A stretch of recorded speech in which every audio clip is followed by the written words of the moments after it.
from one to the other and provides energy.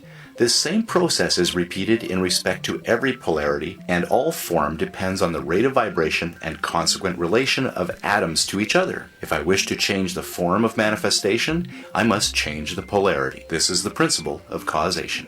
The essence of a thing is that thing. It is necessarily fixed, changeless, and eternal. The spirit of me is me. I need spirit to be. Thought becomes active through my recognition of it as possibilities. I have all the wealth in the world as I recognize it and make use of its value. With my spiritual wealth, I recognize its value. The one condition on spiritual transmutation is recognition. All great things come through recognition, my consciousness, and thought is my messenger, constantly molding the realities of the invisible world into the conditions and environments of my desired objective world. Thinking is the true business of life. Power is the result. I'm always dealing with the magical powers of thought and consciousness. The secret of power is a perfect understanding of the principles, forces, methods, and combinations of mind, and a perfect understanding of my relationship to the universal mind. It is right to remember that this principle is reliable. This stability is my opportunity. I am its active attribute, the channel for its activity. The universal can only act through the individual. When I begin to perceive that the essence of the universal is within myself, is me, I begin to do things. I begin to feel my power. It is the fuel that fires the imagination, that lights the torch of inspiration, that gives vitality to thought, that enables me to connect with all the invisible forces of the universe. It is this power that will enable me to plan masterfully. Perception will come in the silence. This is the condition required for all great purposes. I am a visualizing entity. Imagination is my workshop. It is here that my ideal is to be visualized.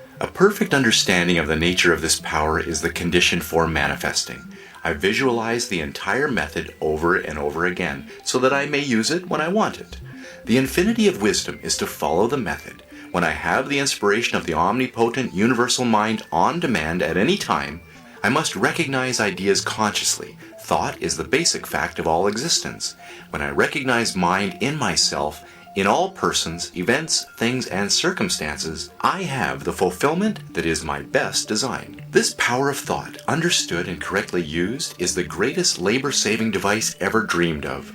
By the help of this power, I will confidently do, because this power is the foundation of all inspiration and all genius. Inspired means to take in spirit. When I come into recognition of the unity of all things and that the source of all power is within, I tap the source of inspiration. Inspiration develops the art of self-realization, the art of adjusting the individual mind to that universal mind, the art of attaching the proper mechanism to the source of all power, the art of changing the formless into form. I am the channel for flow of infinite wisdom, the art of visualizing perfection, the art of realizing the omnipresence, the everywhere, every when, all-dimensional and omniscient, all-being, all-knowing, of the omnipotent, all-power, pure energy, omniversal source. That is the all, everything. An understanding and appreciation of the fact that the infinite power is omnipresent and therefore in the infinitely small as well as the infinitely large, I am able to absorb its essence.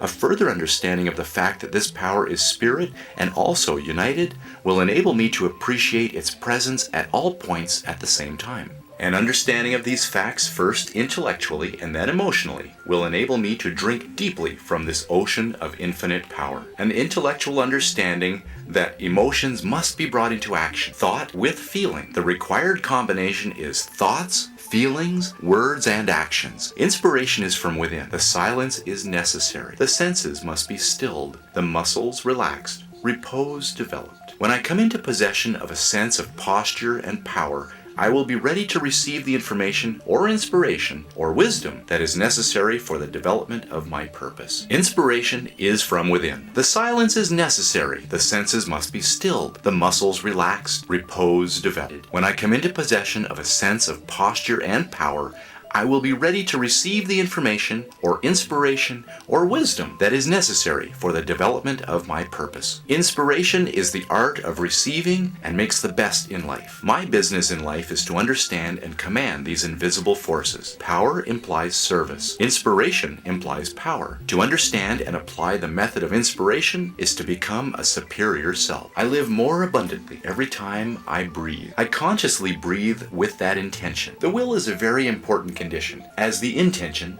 governs the attention. The attention will secure the results, that is, a supply equal to the demand. In order to secure a large supply, my demand must be increased. As I consciously increase the demand, the supply will follow. I will find myself coming into a larger and larger supply of life, energy, and vitality. The reason for this is easy to understand and is another vital fact of life that needs to be appreciated. When I make it on my own, I find one of the great realities of life. I am told that in it I live and move and have my being, and I'm told that it is a spirit, and again that it is love. So every time I breathe this life, love, and spirit. This is energy or ether. I exist in every moment with it. It is the cosmic energy. It is the life of the solar plexus. Every time I breathe, I fill my lungs with air, and at the same time vitalize my body with this ether that is life itself, so that I have the opportunity of making conscious connection with all life, all intelligence, and all substance. A knowledge of my relation and oneness with this principle that governs the universe and the simple method I can consciously identify with gives me a scientific understanding of a law. I will free myself from all disease or limitation of any kind. In fact, I am able to breathe the breath of life into my nostrils. This breath of life is a superconscious reality. It is the essence of I am. It is pure being or universal substance. And my conscious unity with it enables me to localize it and exercise the powers of this creative energy. Thought is creative vibration, and the quality of the conditions created will depend on the quality of my thought. I must be, then I can do. And I can do to the extent that I am. And so what I do will necessarily coincide with what I am. And what I am depends on what I think. Every time I think, I start a motion of causation that will create a condition in strict accordance with the quality of the thought to originate it. Thought that is in harmony with the universal mind will result in corresponding conditions. I must use thought constructively. I am free to use this marvelous creative power as I will, and I must be responsible for its consequences. In me, my being lives and moves. I am literally and scientifically exact. I am because I am omnipresent and I must be. I am spirit and I am made in the image and likeness. I know that the universe is governed by law, that for every effect there must be a cause, and that the same cause under the same conditions will invariably produce the same effect. I accept the laws governing electricity, mathematics, and chemistry, and there are also spiritual laws, and these laws are also definite. Prayer is always answered. When the proper conditions are complied with, it will be true. The answer to prayer is subject to the law, and this law is definite, exact, and scientific, just as laws governing gravity and electricity. An understanding of this law takes the foundation of spirituality out of the realm of superstition and places it on the firm foundation of scientific understanding. Opportunity follows perception. Action follows inspiration. Growth follows knowledge. Always spiritual first, then transformation to infinite possibilities of achievement.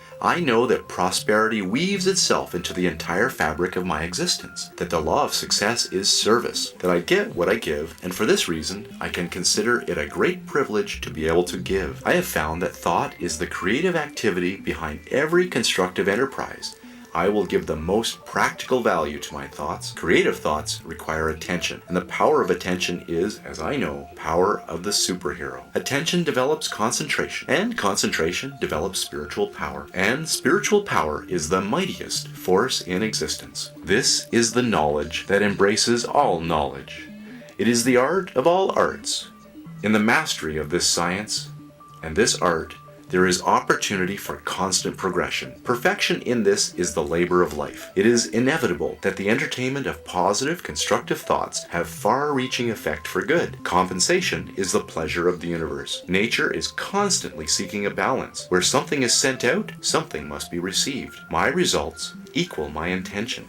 I find that the secret of success, the method of the master manifester, and the achievement of the victory is by thinking big thoughts. The art of realizing the omnipresence, the everywhere, everywhen, all-dimensional, and omniscience, all-being and all-knowing of omnipotent, all-power, pure energy is collectively the omniversal source. All dimensions, all beings, all everything. The source.